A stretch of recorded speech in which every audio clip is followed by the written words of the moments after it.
Of sphere-to-sphere gap with HVAC. The main aim of this experiment is to plot the breakdown characteristics of sphere-to-sphere gap with high voltage AC. You can have a look of all the apparatus required and you can go through the steps one by one. You can have a glance of all the steps one by one. Now, let us go to the main heart of this experiment, which is the circuit diagram. Circuit diagram consists of a single phase 230 volts 50 Hz AC supply. This is a single phase AC transformer connected to a step up input auto transformer, where one end is connected to the single phase 230 volts, other end is connected to the sphere to sphere gap.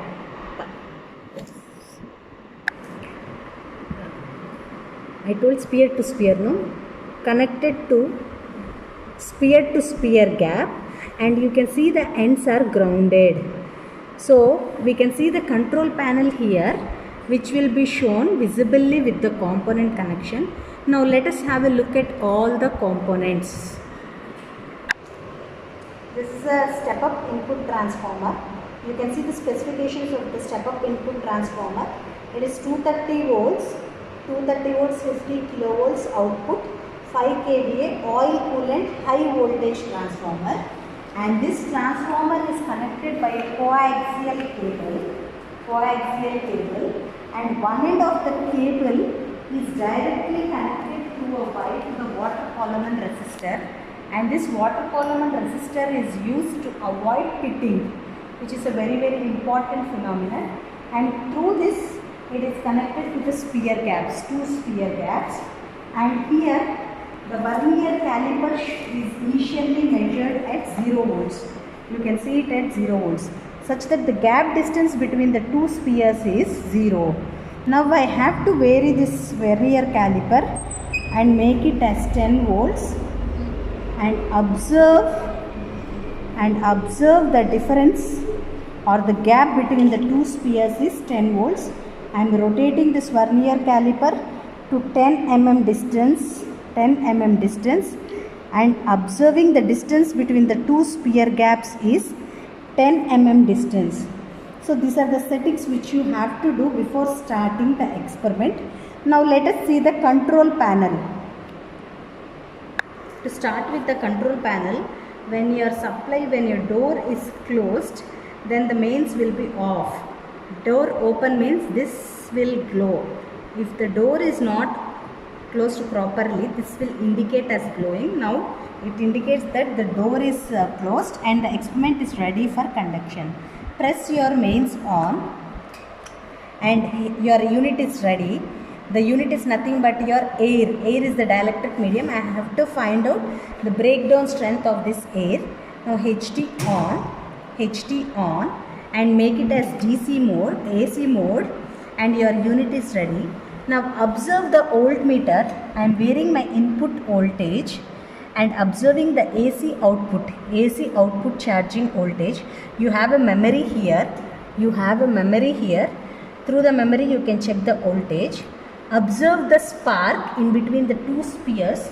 At one point, when I vary my input voltage, a spark will be recorded between the two spheres, indicates that the breakdown voltage has occurred at this voltage. Now see here, the AC charging voltage, you can see here it is approximately 18 kilovolts. That is the maximum voltage up to which a dielectric can withhold without any breakdown. This is the AC charging voltage. Now the same flashover iterations have to be done 3 or 4 times, so that the probability of flashover would be predicted properly. So how to find out the flashover of the prediction? Bring it back to 0. Your unit is ready. You are resetting the button and your HT is off. Mains is off. Now I am making the equipment ready for the second iterations with the same gap distance, 10 mm distance. Perform the same experiment again and observe the readings. Mains on. Your unit is ready. My high tension is on. Vary the auto transformer and observe at which point the dielectric medium air will break. You can see here AC charging voltage is increasing. At one point it has broken. The withstand capacity is that only. So you can observe the withstand capacity of the dielectric medium is almost 17 kilovolts. So before it was 18, now it was 17. Take the mean value of all these values. This is the conduction of the experiment. One sample can be tested for 4 to 5 times. Even it can be done 10 times also, such that the flashover of the probability will be 100%. Now let us have a look at the tabular column, and if you see one by one reading of the tabular column with the model graph, we will have a clear view of all the characteristics. You can see all the switches also. See all the switches with the auto transformer, and you can see the gap distance versus breakdown voltage at STP. It's very important.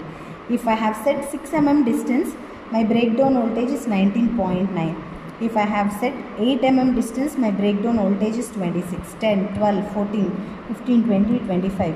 This is the breakdown voltage with this gap distance at STP, standard temperature and pressure.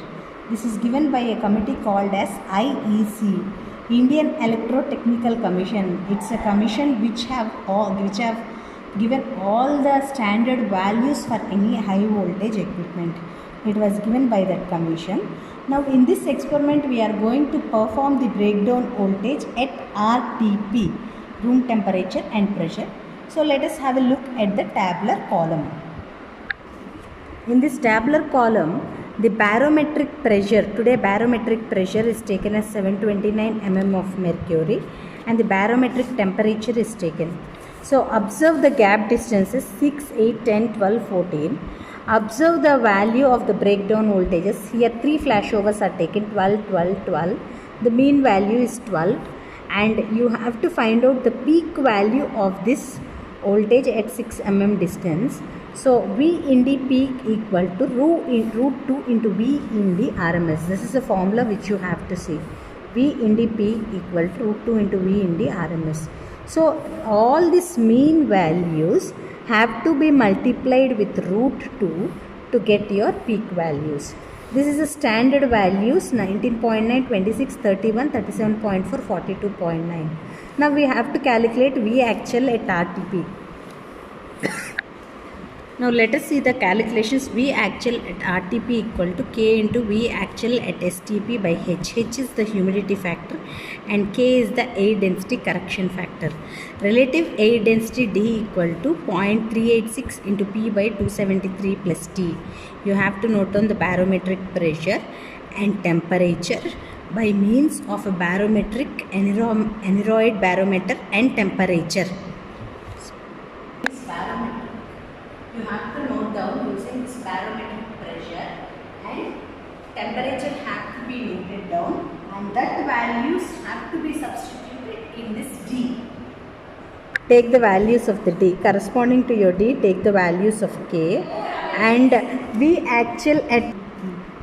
So V actual at RTP equal to K into V actual at STP by H. From this tabular column of D and K, we will find out the value of K.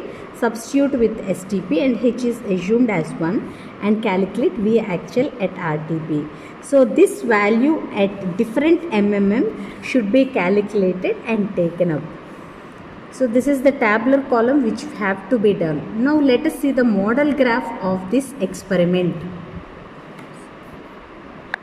The model graph of this experiment consists of x-axis and y-axis. In x-axis we have V in the peak in kilovolt at RTP. On y-axis we have V actual peak in kV at RTP, and the plot is always a straight line. Thus from this experiment we came to a conclusion that at different values of the different values of dielectric medium, the breakdown strength is different. The meaning of this is the withstand capability of the dielectric medium varies, and it is compared with STP, standard temperature and pressure values, and the difference between your RTP and STP voltage values is shown in this experiment.